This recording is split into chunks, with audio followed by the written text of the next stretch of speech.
بسم اللہ الرحمن الرحیم۔ السلام علیکم۔ آج میں آپ کو خاموشی کی سزا بھگتنے والی ایک لڑکی کی سچی کہانی سناتی ہوں۔ میرا نام فاطمہ ہے۔ جب میں نے ہوش سنبھالا تو اپنے ارد گرد غربت ہی غربت دیکھی۔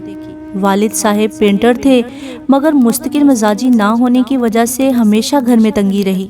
اللہ زندگی دے ہمارے دادا جان کو، انہوں نے زندگی کے ہر موڑ پر ہماری بہت مدد کی۔ والد صاحب کو پڑھایا، ان کی شادی کی، مگر ان کا جب جی چاہتا کام کرنے چلے جاتے، ورنہ فارغ گھر میں بیٹھے رہتے۔ دادا جان دوپہر کو کسی کے ہاتھ سبزی راشن وغیرہ بھیج دیتے۔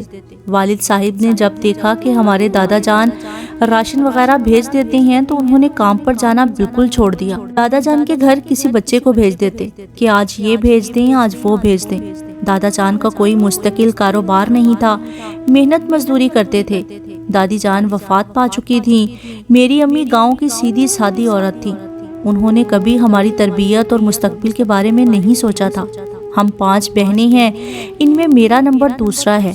بڑی بہن کی شادی گاؤں میں ہو گئی تھی۔ میں دنیا کی باتوں اور غربت کے ہاتھوں وقت سے پہلے جوان ہو گئی۔ تب میرے ابو کو ہوش آیا کہ بیٹی کے بارے میں بھی سوچنا ہے۔ میرے ابو کی ایک ایسی عادت تھی کہ سارے خاندان والے ہم سے دور ہوتے چلے گئے۔ وہ یہ کہ اگر کسی کی تعریف کرتے تو اسے آسمانوں کی بلندیوں تک پہنچا دیتے، اور کچھ عرصے بعد اس شخص سے ناراض ہو کر اسے زمین کی پستیوں تک لے جاتے۔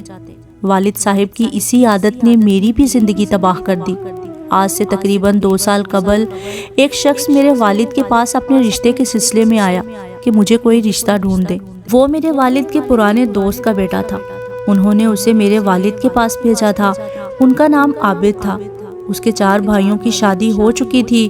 عابد سادہ سی شکل و صورت کا مالک تھا، مگر ان کی بہت ساری زمینیں تھیں۔ اچھے بھلے کھاتے پیتے لوگ تھے۔ میرے والد نے فوراً میرا رشتہ ان کے سامنے رکھ دیا، اور انہوں نے فوراً ہاں کر دی، اور وہ اسی وقت نکاح کرنے پر بضد ہو گئے۔ میرے والد نے ان کی یہ بات بھی مان لی، اور اسی وقت گاؤں کے مولوی صاحب کو بلا کر میرا نکاح عابد کے ساتھ کر دیا گیا، اور رخصتی کے لیے 1 سال کا وقت لے لیا گیا۔ میرے والد ان کی زمینیں اور دولت دیکھ کر سب کچھ بھول گئے۔ انہوں نے میرے دادا جان سے مشورہ بھی کرنا گوارا نہ کیا۔ نکاح کے بعد دادا جان کو خبر ہوئی تو وہ سخت ناراض ہوئے۔ انہوں نے ان سے صرف ایک بات کہی کہ اگر انسان بکری لینے بھی جاتا ہے تو 2-3 لوگوں سے مشورہ ضرور کرتا ہے۔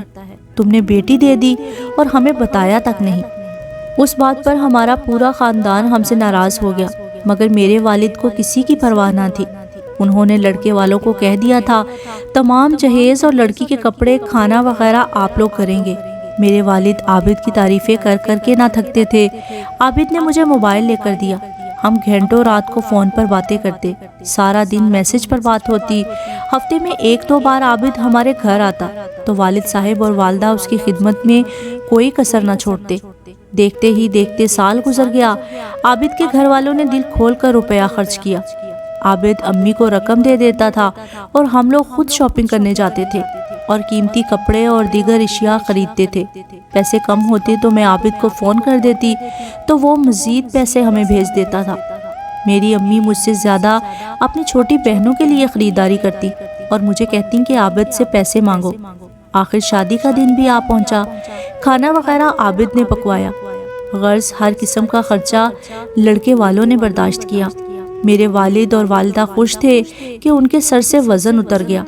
تمام مہمانوں کو عابد کی تعریفیں کر کے یہ بتایا جا رہا تھا کہ عابد بہت بڑا ذمہ دار ہے اور لاکھوں کا مالک ہے۔ میں بیاہ کر عابد کے گھر آ گئی تھی، مگر یہ دیکھ کر میں حیران رہ گئی کہ جس عابد کی تعریفیں کر کے میری امی ابو تھکتے نہ تھے، اس کا گھر انتہائی سادہ اور کچی مٹی کا بنا ہوا تھا۔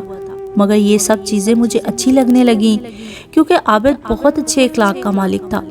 وہ بہت پیار کرنے والا شخص تھا۔ ہماری زندگی بہت اچھی گزرنے لگی۔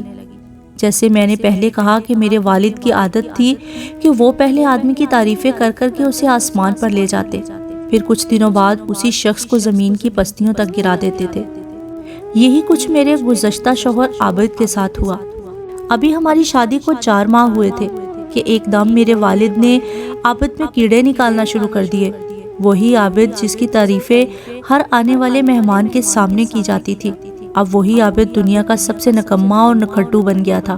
ہر آنے والے کے سامنے عابد کی کمی اور کوتاہیاں بتائی جاتی۔ ایک بار تو حد ہی ہو گئی، میں ایک ماہ بعد ملنے کے لیے امی کے گھر آئی تو امی ابو نے مجھے گھر بٹھا لیا اور صاف الفاظ میں کہہ دیا کہ اب تم اس گھر میں واپس نہیں جاؤ گی۔ 3 دن بعد جب عابد مجھے لینے آیا تو امی نے دروازہ کھولنے سے انکار کر دیا۔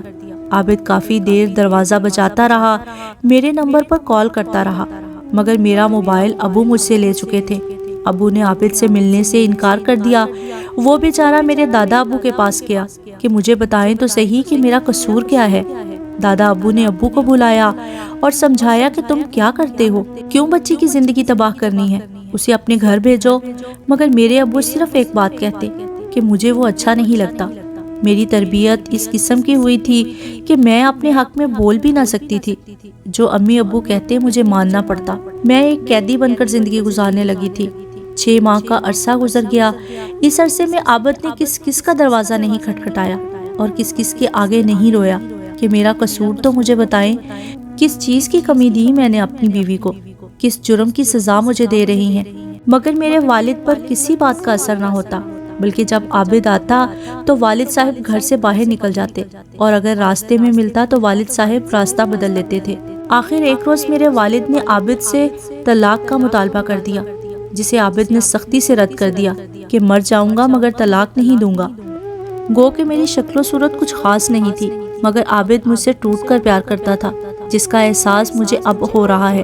میں ایک بچے کی ماں بھی بننے والی تھی۔ آخر والد صاحب نے عدالت سے رجوع کر لیا۔ عابد نے یہ شرط رکھی کہ اگر میری بیوی فاطمہ عدالت میں بیان دے دے کہ میں عابد کے ساتھ نہیں رہنا چاہتی تو میں اسے طلاق دے دوں گا۔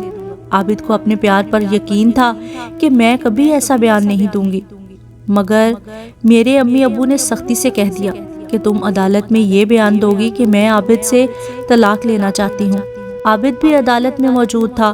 امی ابو کے کہنے پر میں نے عدالت میں وہی کہا جو مجھے بتایا گیا۔ عابد کے دل پر کیا گزری ہوگی، میں نے اسی وقت عابد کو دیکھا، اس کی آنکھوں سے آنسو نکل رہے تھے، مگر میں بے حس ہو چکی تھی۔ آخر مجھے طلاق ہو گئی۔ طلاق کے ایک عرصے بعد میں نے ایک بیٹے کو جنم دیا۔ آج میں اپنے امی ابو کے گھر زندگی گزار رہی ہوں۔ مجھے نہایت افسوس ہے کہ میں اپنے امی ابو کی عادت کی بھیڑ چڑھ گئی۔ مجھے آج تک سمجھ نہیں آیا کہ میرے ساتھ یہ سب کیوں ہوا۔ شادی کے وقت بھی میں نے ماں باپ کی عزت کا پاس رکھا، لیکن انہوں نے ہی میری اور میرے بچے کی خوشیاں چھین لیں۔ شاید یہ میری بزدلی تھی، مجھے اپنے حق کے لیے آواز اٹھانی چاہیے تھی۔ وہ بے شک میرے ماں باپ تھے، لیکن میں عابد کی بیوی اور اس کے ہونے والے بچے کی ماں بھی تھی۔ لیکن میرے والدین کی ضد اور انا کے ہاتھوں ہماری زندگی برباد ہو گئی۔ کبھی کبھی خاموشی بھی سزا بن جاتی ہے، اور شاید یہی میرا قصور تھا۔